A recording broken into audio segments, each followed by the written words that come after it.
Ladies and gentlemen, welcome to the Planning Commission of the City of Hudson for Thursday, September 10th, 2015. I'd like to call the meeting to order. First item on the agenda is discussion, possible action on August 27th, 2015 meeting minutes. Is there any changes or addition? Move to approve. Is there a second? Yeah. Second. All right, we have a second. Any other changes? All in favor? Aye. Opposed? Motion carries. Next item is discussion, possible action on application for a conditional use permit for a planned residential, 145 family residence, Carmichael Ridge, north of Cooley Road and west of Carmichael Road, Hans Hagen's Homes, Inc. Mr. Darnold, do you have to start this off?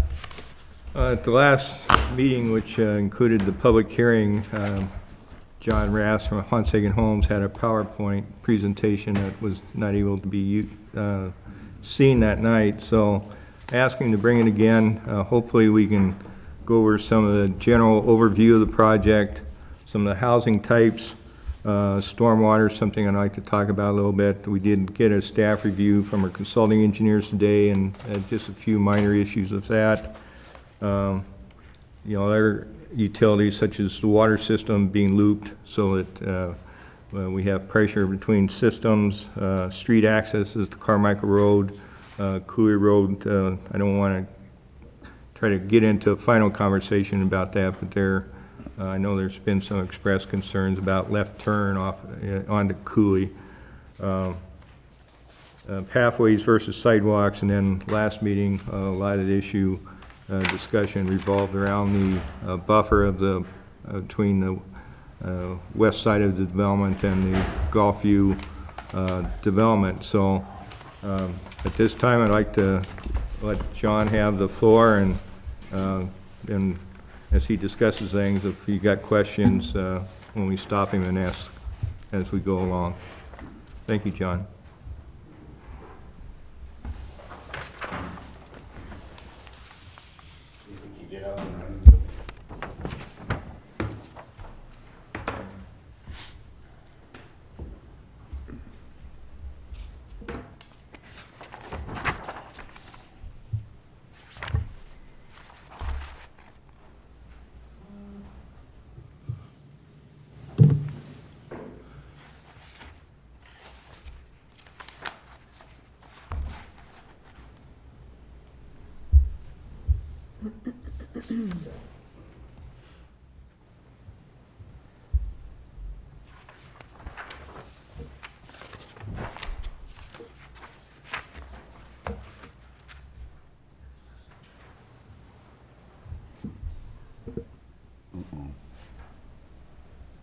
Okay, there we are.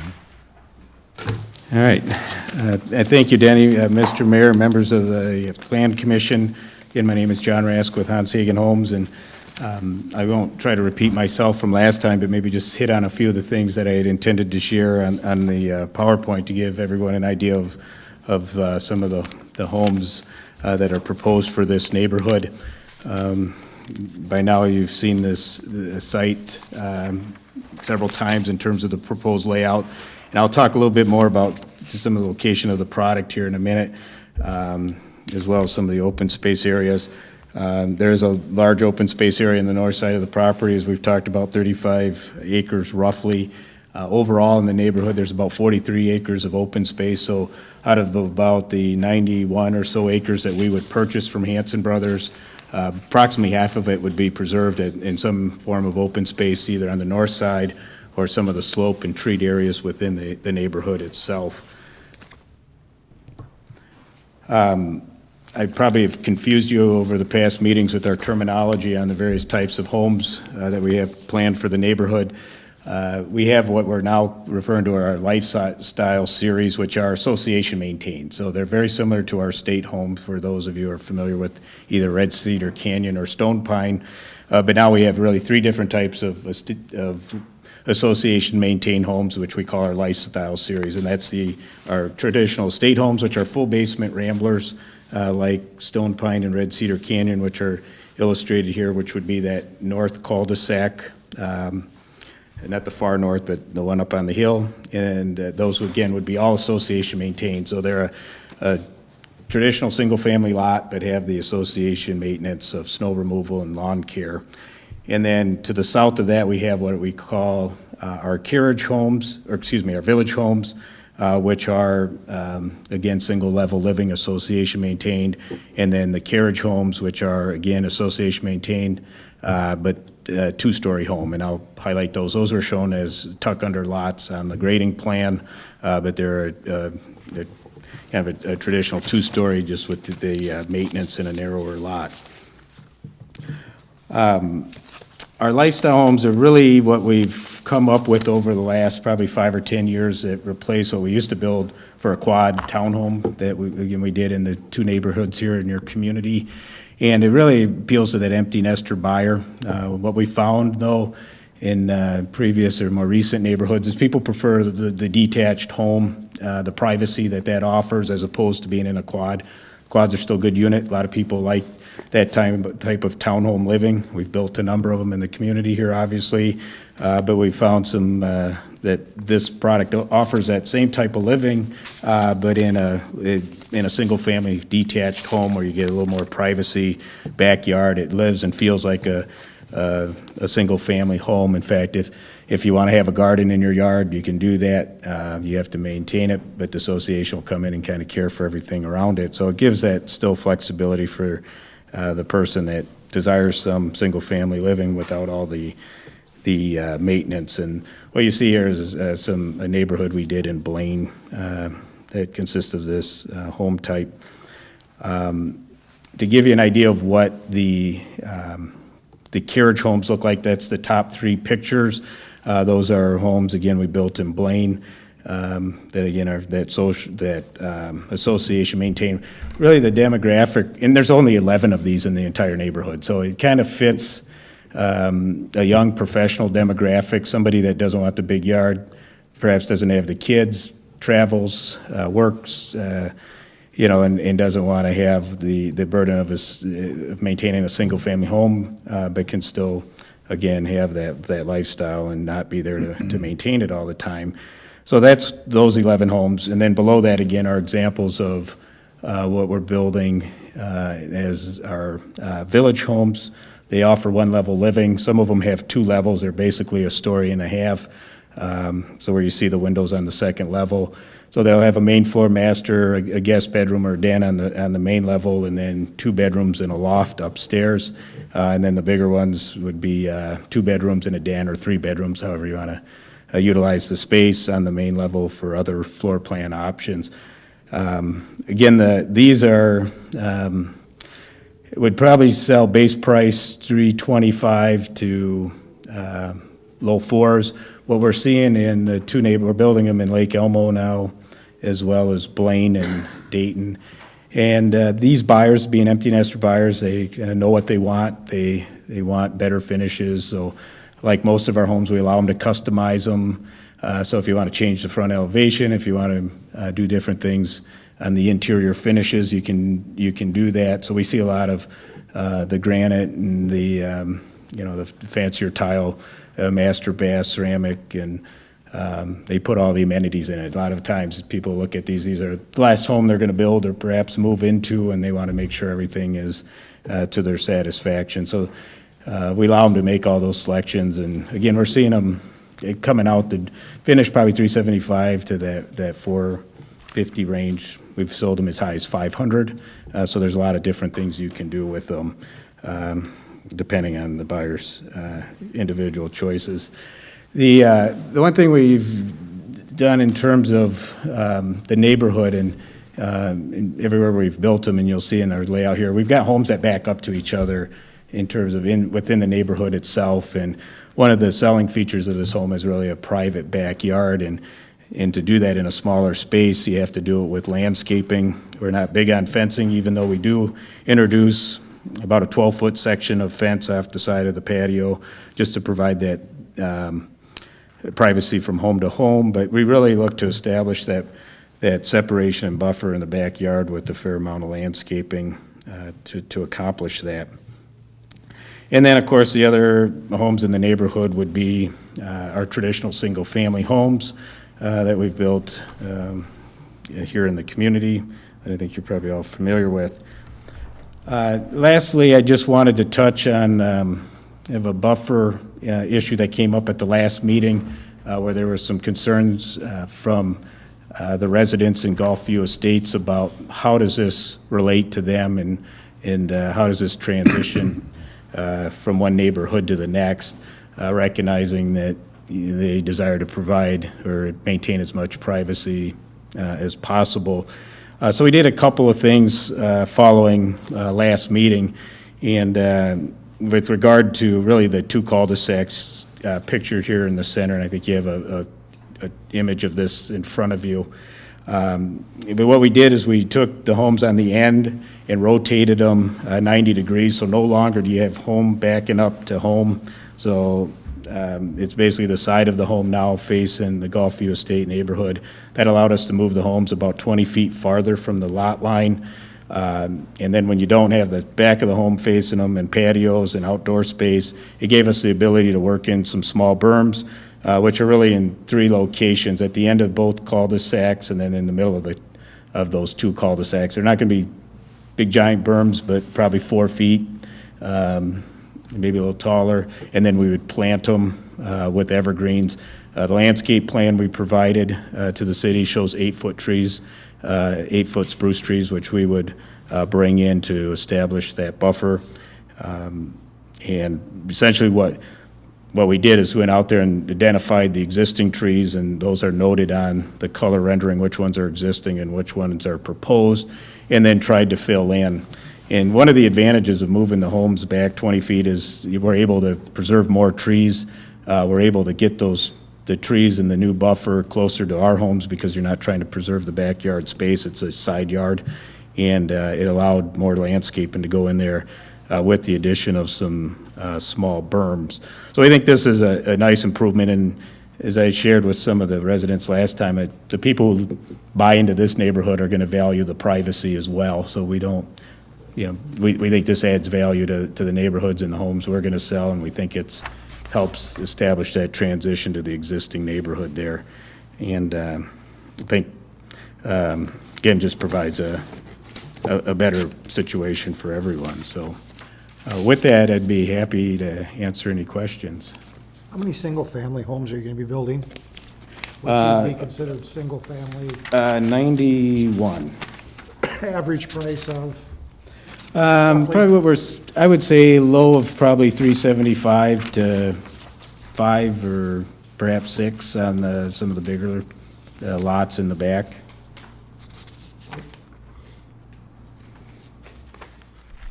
Yeah, 91 single-family lot, 43 village lots, and 11 carriage. And some of those 91 designer lots are single-family lots will actually be the estate neighborhood. So they're the same size lots, it just has the association maintenance. So those people who desire one-level living with the basement, but have the association, and that was that one cul-de-sac I showed you on the plan. Okay, thank you. Questions? Yes, one issue that came up at staff level was our fire chief was a little concerned on the residences that were on the south side of what's called A Street, which is a major, or the main spine that goes through this residential development. And those are 2-story homes, but they only have 4-foot setbacks, so there's only an 8-foot separation between the homes. Fire codes actually allow you to build homes within 3 feet of the property line, so they're within the fire code, but that's something we want to work with them a little bit on, is, the separation, just to make sure that, we're feeling that we're developing safe neighborhoods in consideration. Those are fairly small lots and not deep lots, so the house itself covers quite a bit of and there is pretty tight storm drainage on the backside, so those are, I think, the only houses that we really have any significant issue in. There's 11 of them, but that's something we want to take a closer look at. What did they do in the subdivision east of the hospital? Or up by the industrial park? Did they have those same type of buildings? What was that similar to this? Well, most of the buildings they have there are four-unit buildings with more separation. Because building code, you got to have a 20-foot separation on those types of structures. But those are 4 units, so I mean, you have 4 units in one structure, Okay, where these will be single family, or one family per thank you. structure. So any thoughts on the proposed screening and changing of the, so the backyards are changed and now it's a side yard view? Pat? What do the neighbors and residents of Gulfview think of this since they've seen I won't try to speak for them, so. Anybody want to address that issue? Could I ask a question while somebody's coming up? Sure. These 4 cul-de-sacs that we see on this plan here, are they all a part of that association where the lawn is taken care of and the, everything is plowed and everything? Yeah, that is correct. So they're all maintained by the association, the landscaping, and because they're part of that association, there's covenants on them. There's no sheds, fences, outbuildings, outside storage of boats, campers, trailers. So it keeps, they're not big yards, and it needs to be kept clear because the association maintains it. And the association maintains an easement over the entire lot. So even though these are individual lots owned by individuals who maintain their home, the association has an easement over the entire property to make sure, of course, they can get on there, access it, cut the grass, take care of the landscaping that's there. So it's a much more controlled environment than just a typical single-family home where people are free to do anything within the zoning ordinance. And then, so in this landscaping plan that you put together here, so let's say, you know, a storm came and a couple trees went down, the association then takes care of Yep. replanting those trees? They would be and- responsible for replanting those trees and maintaining And would them. there be would there be something in the covenants or the association bylaws that says that it has to be replaced, or? We could how certainly does do that. work? If that was a desire of the city, we have no problem of putting that in. The typical scenario is we expect them to maintain what's been put in. A lot of times, homeowners will supplement what we do. You know, what we install, they're free to, if they want additional trees for privacy or shrubs or, you know, a flower garden or a vegetable garden, they're free to do that. They have to get approval of the association in order to do it, but they're free to supplement what's there as well. But we could certainly establish whatever is there as a base plan that continues to be maintained as such. Okay, thank you. Yes, Frank? Am I correct that the trails, your proposal is that the city will maintain the trails? Yeah, one of the, with regard to the open space area on the north side of the property, we've had some preliminary discussions as we've come before the city here with concept plans, as we've looked at the rezoning, and talked about what could this property be used for, how is it best served. There's access issues in terms of how do you get into this without building roads and so forth.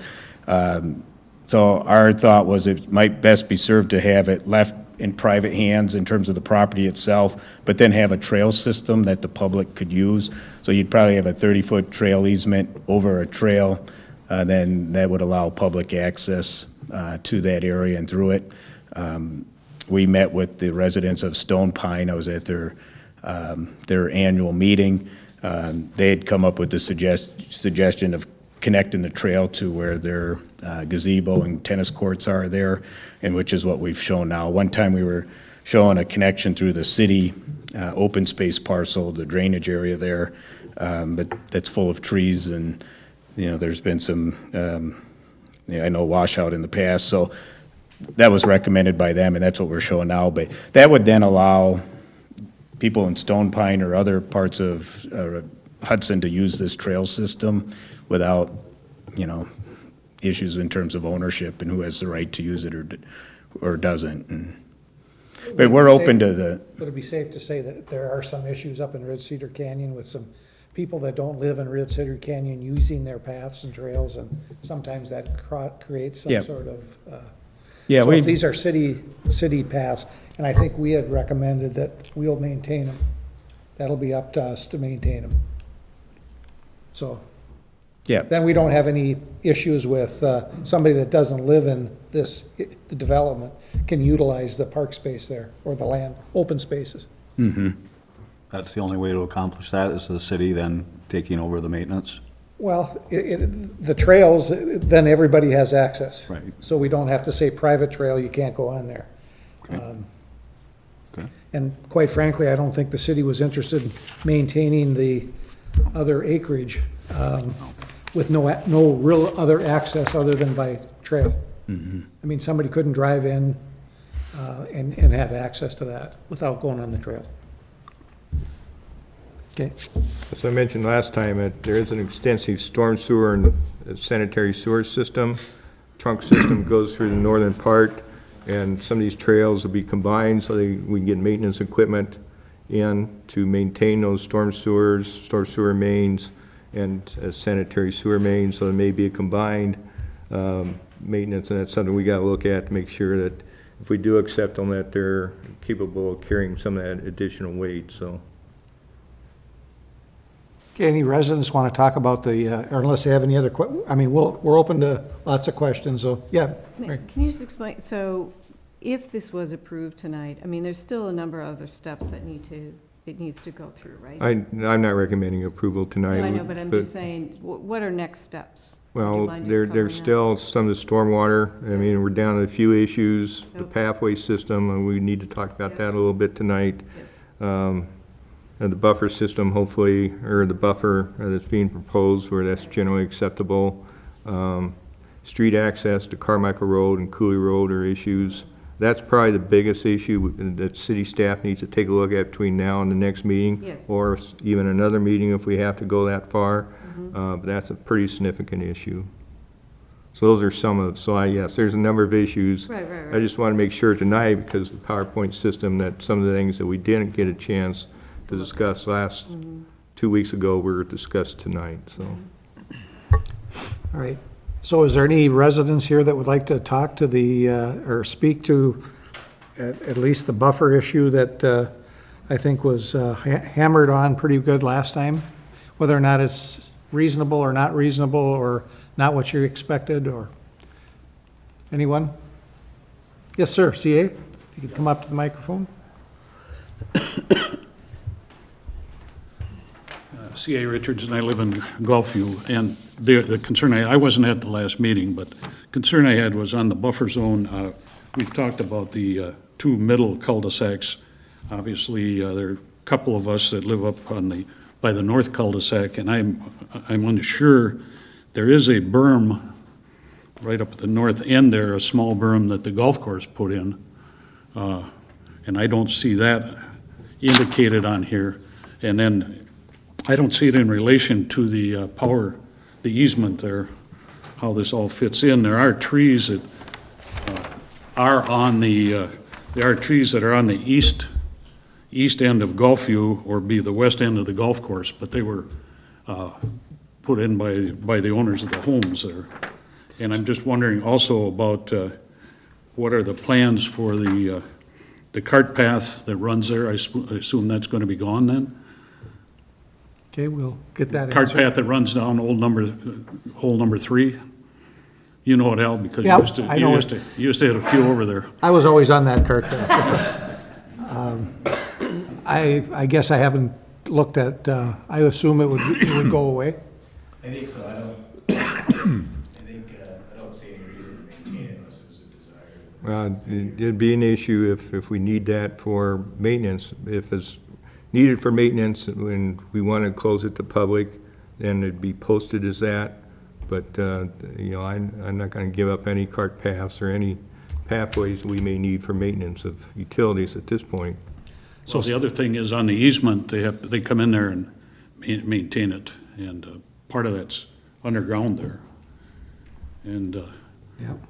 when they come in there, they have problems finding it, but it would be on the east end of your property, or wait, the west end. west end of your property, east end of Gulfview. Yeah, so there's a 33-foot fiber optic easement that's, on all the plans, it's well And it runs, denoted. runs down the hill then from there. Yeah, It runs parallel with our lot. correct. for quite a ways. So see, if you look at the back page of that, your house would be the far house, and the existing shrubs right there, Those are trees.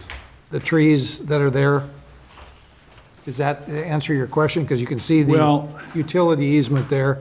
It does in some ways, but it shows the existing trees are maybe a little, are shown in relation to the property line. The easement is right there with the existing Right. trees. And then to the right, the far right there, then I believe that would be Dick Fye's property. Next to yours? Yeah. Okay. But I guess, and I'm just concerned about what are there going to be for pathways for walking? I mean, the trend throughout the country is to have, with all these empty nesters, they like to get out and hike. And if you walk along Laurel Avenue where the cars come zooming by and there isn't a sidewalk, that's always a concern too. Okay. John, you want to answer that? Are there any sidewalks in the cul-de-sacs? Yeah, that was, I think initially we did, I talked to, mentioned to Danny, our recent experiences, we pulled them out because on these shorter ones, the people don't necessarily want the sidewalk in the front yard. If they can get to, I agree, the trails and the trail system is critical. That's the biggest amenity we'll offer to these future homeowners. And we've got them showing along the main roads and through the open space area. And that was, whether or not we need them, we don't have strong feelings if the city said we think that they belong in our cul-de-sac as well, we can do it. What we've heard from buyers recently, we've done it both ways, is, on those short ones, they'd rather not have it in their front yard. I don't think. What, any problems, any proposals for walkways on the west end of your property? No, and I think that's it, to the extent we need something in there for maintenance, we weren't planning to maintain it as a walkway. I wouldn't be opposed to doing that, especially the way it lays out. Okay. People wanted to see that. What, I don't think it's just whether or not you want people walking in the backyards of those homes or if it What, belongs in the street. what about access for people living in further west in Gulfview and then over in Quality Park, all the way over to Rock School? Yeah, one of the connections we proposed was either through the city open space property or through the Stone Pine neighborhood.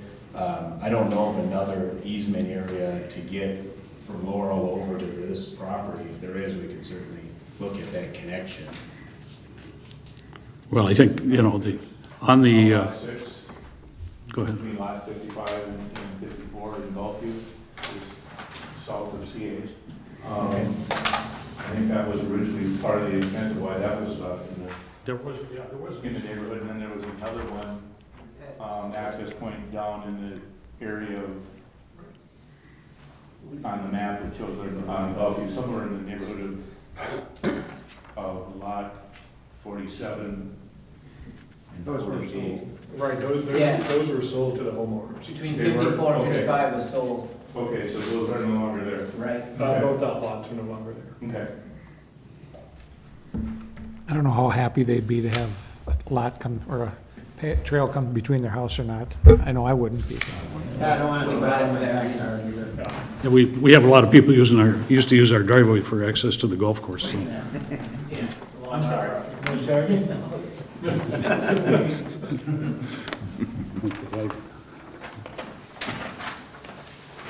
Any other questions?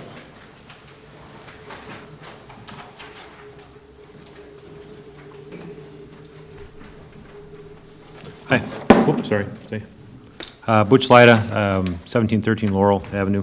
Definitely would have to say this is an improvement over what we've seen before. I haven't talked to the other homeowners here.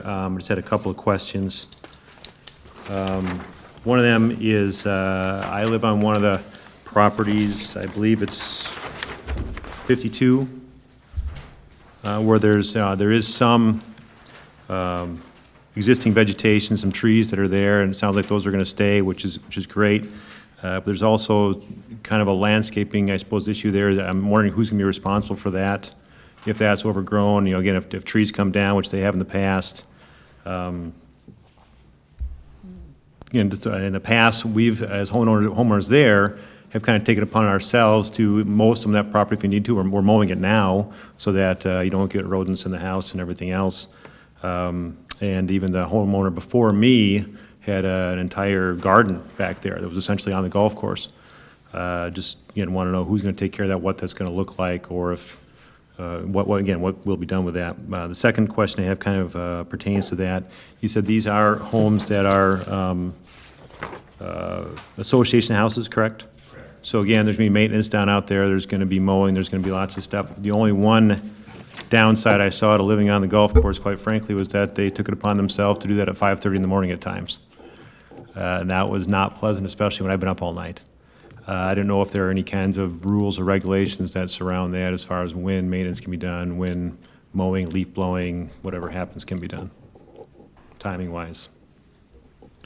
John, can you answer the question on the easement? I believe that, is that on your property or is it on? There's 33 feet, I think, Yep. on the golf course. Not your property, but the golf course property. So, and that would be maintained by the association, and if it's desired to be left natural, we could do that. If it wants to be, if there's a desire to make it more manicured, we can do that as well. The idea was to plant a full material and let that buffer fill in over time, so I wasn't anticipating a really high level of maintenance. It would be irrigated, certainly cut whatever grass is there, keep the weeds down, but it's at that trade-off of how do you want it to look natural or manicured. You can go either way as far as I'm concerned.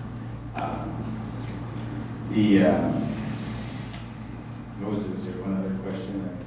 The second one was mainly on just timing, rules, regulations Oh, yeah. of, Yeah, I think in most of our neighborhoods, they generally come once a week, and they do their whole neighborhood within that week. I would guess they're probably there, because the residents don't want them there either really early. I would guess there's somewhere between 8 and 5 for the most part, during a weekday. But generally, there's a specific day of the week they come, because the irrigation systems are all set, so they're not running at that time. They come and just do the whole neighborhood at once. the only other question that I would have, or maybe a comment, is that I haven't, I can see this on here, how it looks, I can see how it looks compared to the previous one. I can't look at my backyard necessarily and look at a post, a marker, or anything to tell me what that might look like. I think we had talked about this last time, but that would be something that would be beneficial to us to say, here's where the berm's going to be, here's where some trees are going to be, here's where the next house is going to be. Okay, Thank you. thank you. Anyone else?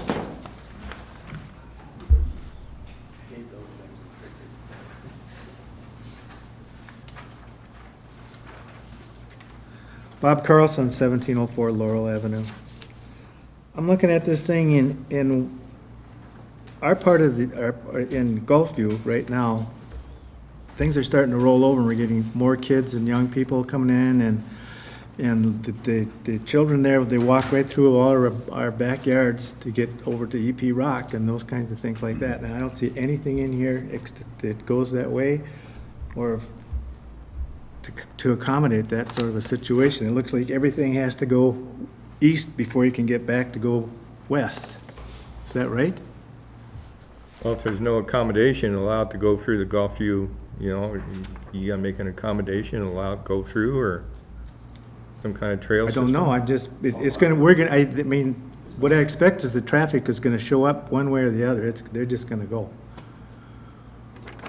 Because that's what we One have more now. time, I'm missing your point. So you're talking about the traffic from the new development coming through Gulfview? Yes. There's no access there. That's not gonna stop them. He's talking foot traffic. He's talking pedestrian. No, we realize that. There's still no access to go through there, unless you go through Right. private property. And that's what they're doing right now.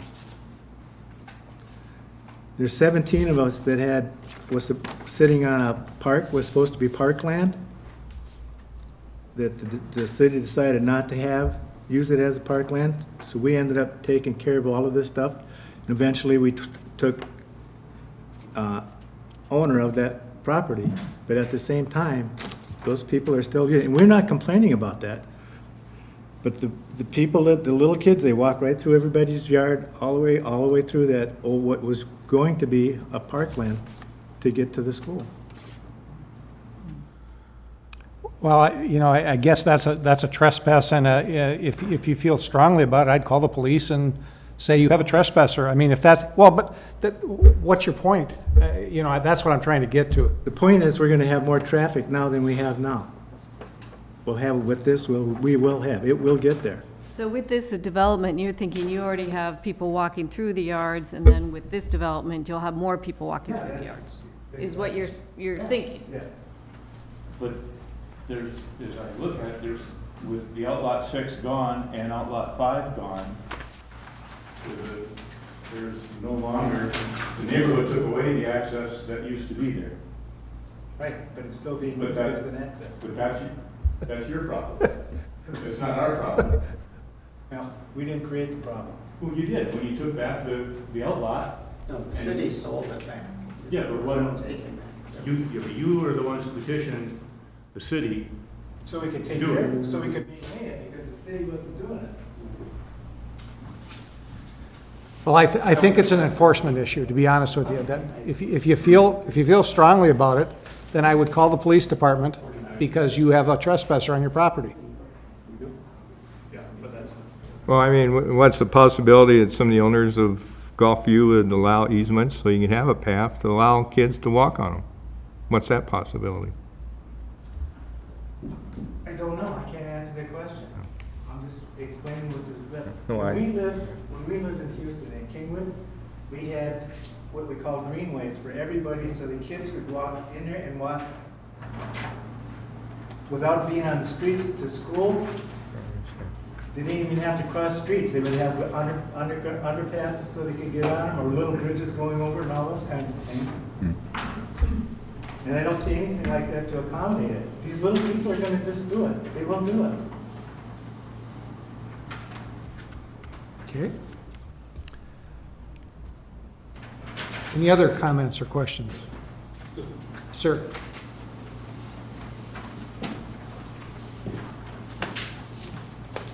hi, Chip Applewhite, I'm 1719 Laurel, and if you look on the map, we're actually lot 49. Okay.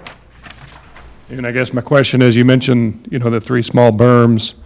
I agree with Dr. Leda, this does lay out a little nicer. Look, it moved it back a little bit. But was there any civil engineer or any look at a continual berm instead of a wave of berms? Because, again, lot 49, it's a flatter area where we would be looking. You're 49, right? That's correct. Yes, we did, and the issue is there's a lot of drainage that has to emergency overflow. It goes over that property line. Do you want to come to the mic so people in the audience or at home could hear too? Yeah. We did look at that and put in berms wherever we could do it and still maintain the drainage, because we have to be careful that we don't maintain or cut off the drainage that flows from the properties in Gulfview Estates onto the golf course or vice versa. And that area tends to be pretty flat. And when you look at the grading plan in detail on those areas, the water has to move through there in certain areas where it historically has moved, and we just can't cut off that pattern. And then the other thing as we looked at where could we put berms, we didn't want to cut down trees, remove vegetation that's already there that provides a decent buffer simply to put in a berm. So it was really trying to balance that. Not to say we got it perfect. If there's areas we can improve on, we certainly will. But it was trying to balance the grading, the drainage, the tree preservation, and the privacy, and balancing some of those things kind of at times conflict. But that was the intent. But yeah, no, as I mentioned last time, a continuous berm would simply cut off the drainage that needs to naturally flow through there. Okay. Thank you. Yeah. Just a comment, it would be helpful, as mentioned earlier, if you could state to where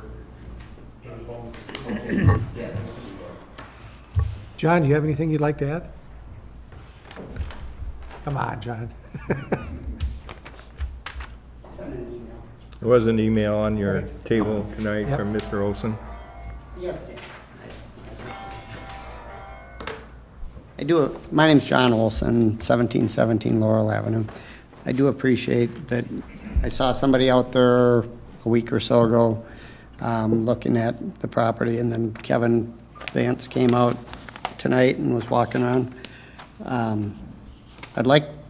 I personally don't see why there couldn't be even some bigger berms, creating a bigger or better barrier. I actually did have an engineer at my house last week, and he looked at it, and obviously, just visually, he's felt that drainage, you can work with berms, and I'm not saying a continuous one, but if there are some breaks in it, and I've seen this in other Hanshagen developments where it looks like a wave going through there.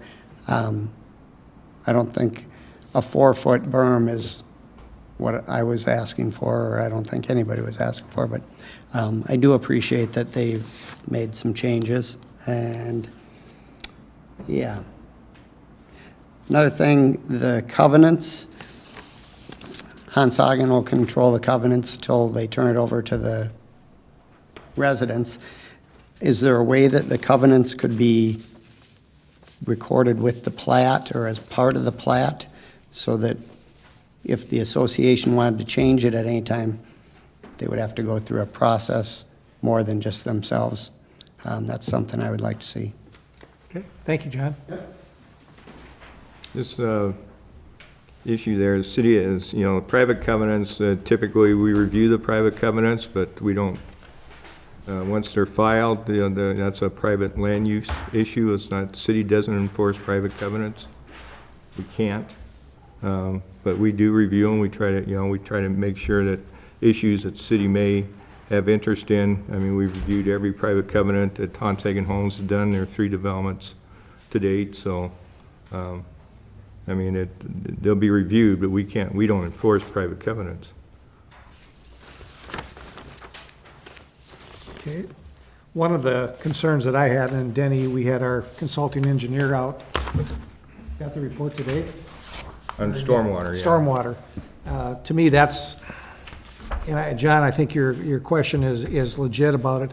I think there's a lot of water that runs from Gulfview into the golf course. And I don't think it'd be to the advantage of the homeowners in Gulfview to have any of that water come the other way.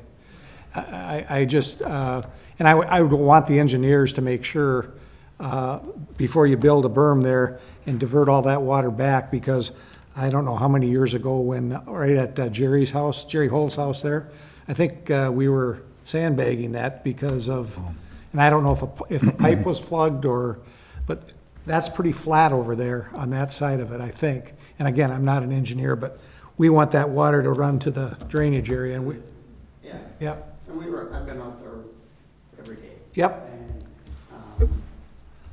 And the utility easement / drainage, yep, if it's not gonna be built in, it's gonna flow down that way anyways, at least from our side.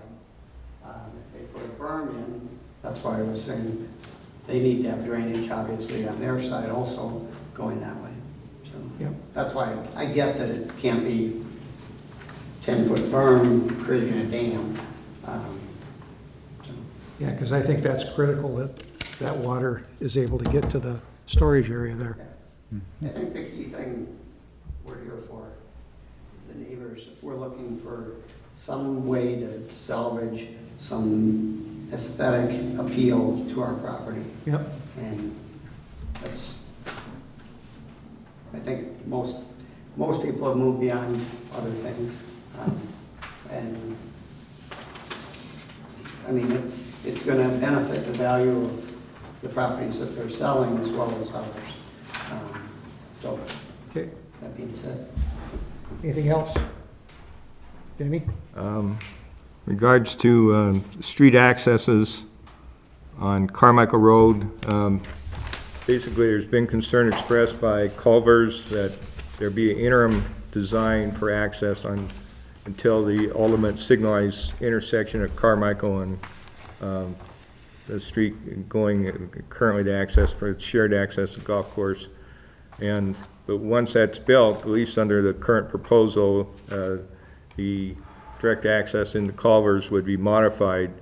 So one of the things we want to make sure within the next 2 to 4 weeks is that we really take a serious, city staff takes a serious look at that issue to make sure Culvers has some comfort level or knows what's going to happen.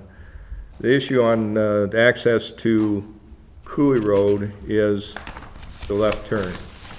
You're going south, it's a busy street. The left turn, of course, is always the most difficult to get out, and which stops traffic. And I guess the question there is, will that turn movement alone require that intersection be signalized?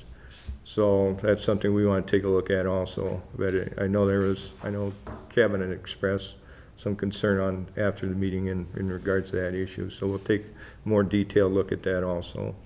I'm surprised Kevin hasn't talked about a roundabout. It would work. Just waiting. It would work. Okay. The other issue, I think maybe the final issue tonight is along that Main Street.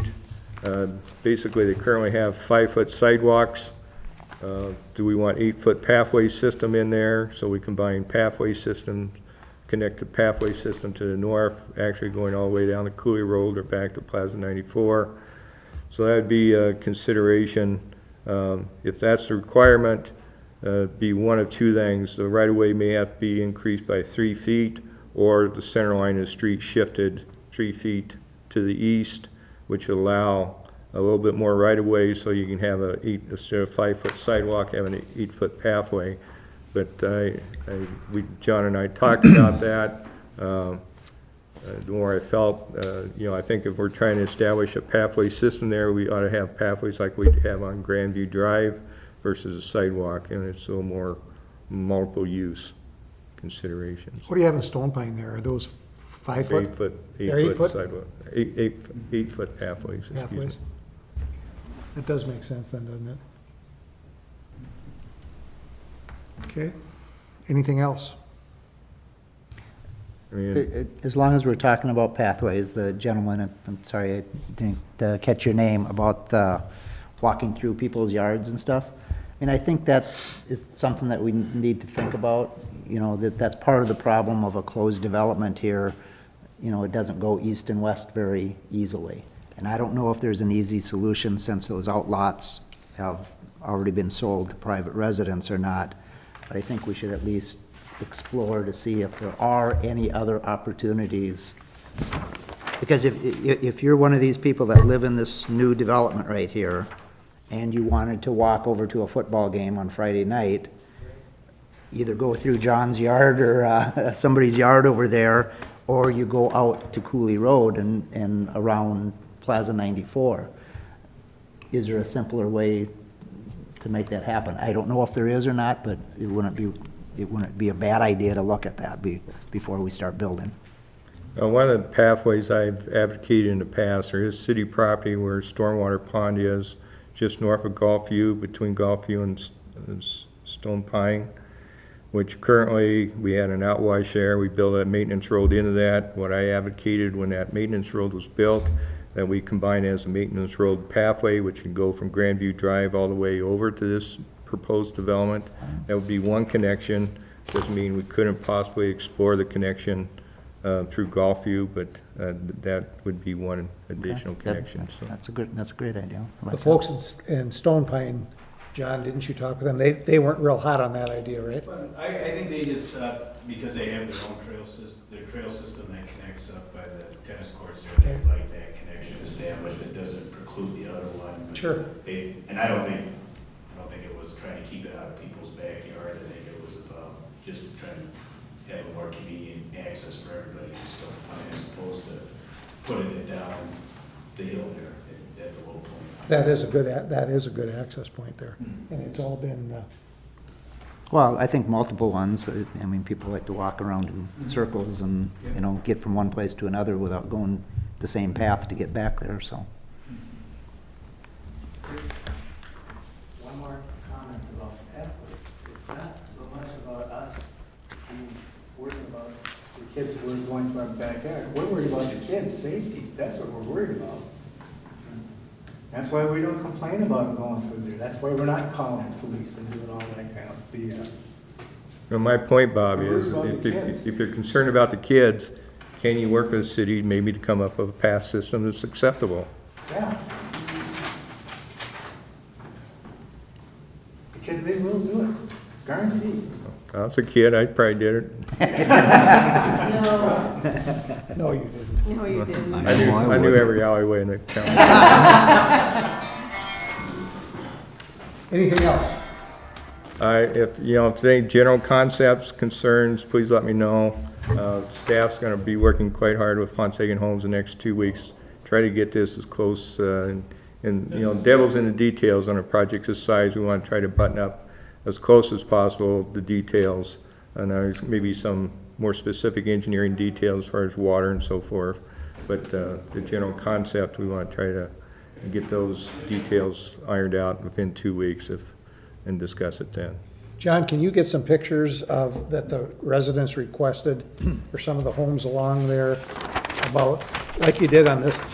Yeah, That I think the issue is we could go out there and have the surveyor put some stakes where the house corners. That'd be would great. And then they can stand there and visualize it a little bit better and. Sure. Because then it's tough to walk out there and just understand. So I think that would help a lot. I'll try to get that done in the next, within the next week, okay? No more than 2 weeks. Don't forget to knock the weeds down so we can see it. There'll be a stake. Don't be cutting across anybody's property either. Yeah. Anything else? Future agenda items, anything? Other business? Their business, 2 meetings in October, scheduled next meeting is September 24th. Meetings in October 8th, October 8th and October 22nd. It appears that we may have trouble, a couple of gentlemen appear to be absent that night, so we may want to try to find an alternative date to the 22nd. So we'll, maybe in the first meeting in October, we'll discuss it as we know a little more detail. Okay. Is there a motion to adjourn? So moved. Is there a second? I second. All in favor? Aye. We're adjourned. Thank you.